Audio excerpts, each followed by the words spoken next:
उस पत्नी को आधा मिलेगा।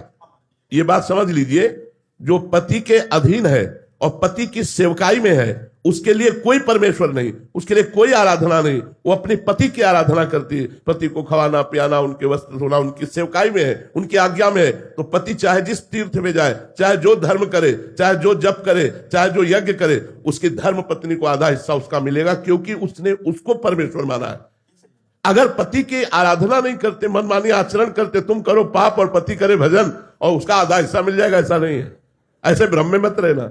ऐसा नहीं हो सकता कि तुम, और देखो हम तो कहते हैं भजन का हिस्सा ले ले और ठीक से चले तो बहुत अच्छी बात है। तो हमें लगता है पत्नी को अपनी अर्धांगिनी प्राण प्यारी मान करके धर्म पूर्वक पति भगवत मार्ग में अपने को चलाते हुए और संसारिक कार्य करे, और पत्नी अपने पति को भगवान मानकर आठों पहर उसकी आराधना, उसके चिंतन, उसके मनन में रहे, तो पति का आधा धर्म, इसका हिस्सा उसको प्राप्त हो जाएगा और दोनों मंगल में भगवत कृपा पात्र बन जाएंगे। लेकिन पत्नी विमुख हो या पर पुरुष गमन करती हो या अपने पति का अपमान करती हो, तो भी आधा हिस्सा नहीं प्राप्त होगा, फिर नहीं प्राप्त होगा। फिर वो धर्म विरुद्ध चल रही तो आधा हिस्सा क्यों प्राप्त होगा? धर्म युक्त चल रही हो तो उसे आधा हिस्सा प्राप्त होगा।